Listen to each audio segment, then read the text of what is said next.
Vari right. Kuiwa kadi kubhoti ziri kunyadye iko kumba kwako. Ndiko zvangu shamwari.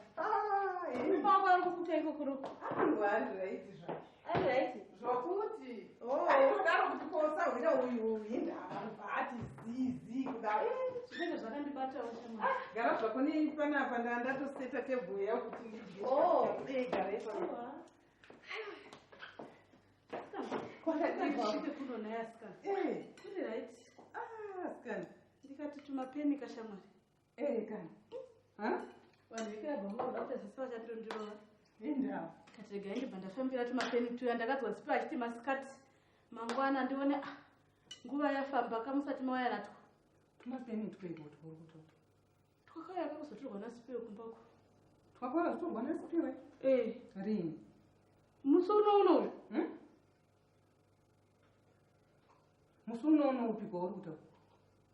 Musi wemande uno. Achiti hanzi imari yekutiripi here. Ndikati komai wako nai. Mungakanganawo kupa mwana mari yetiripi here asikana. Kutanga rini?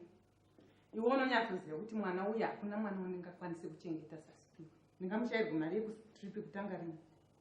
Saka ukamupa mari 1,500. Shamwari unotaura zvinondikanganisa. Chokwadi? No. Achita iwe waimupa mari usina kufona sei? Asikana. Ndakati foni yakafa. Kati aiwa ndogona kuzotaura newe kashamwari yangu.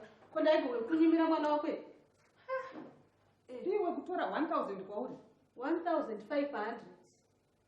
Ndakatoti ketuketi ndikapa sipiwe. Wakutoita zvifani shamwari achatogozvinzwisi. Saka iyo handingapindira kutoda pabotonosha. Chokwadi uri kuda kuti hauzvizive here iwe? Handisi kumbozviziva ini. Ndogoramba zvandiri kuziva.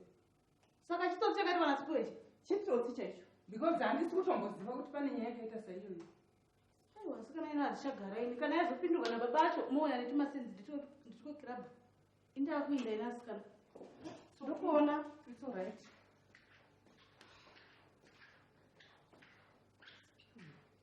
Kutora mari 1,500 zvandisingazive inini.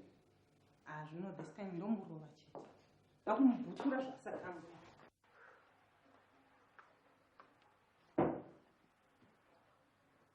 Spiwe. Mama. Uya kuno? Ndizare. Ndati uya kuno Spiwe.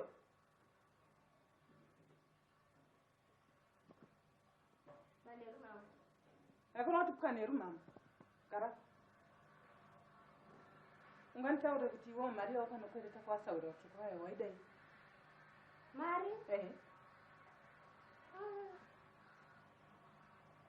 Ndiziye. Hausi kuziva mari yawakanokwereta kwasaura iwewe? Handitokuziye nezvazveni. Unoziva Spiwe ndinokurova? Unoziva here kuti ndokurova Spiwe? Unoziva here ndokurova?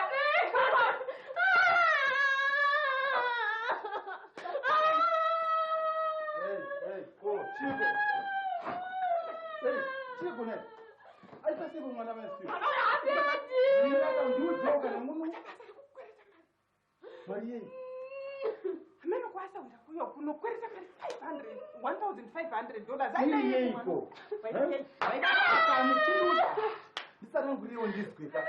Yakatorwa iri yei zvaita sei ndivakamutuma here. Chichakaitika. Ndonzwa imi mati ndasvika zvimuchikoro. Daddy, let me explain. Wati mari wewe? Spiwe. Ndati mari kwa mai Spiwe ndiudze kana yari kubvunza wewe. 1,500 yakanokwereswa nemwana uyu. 1,500.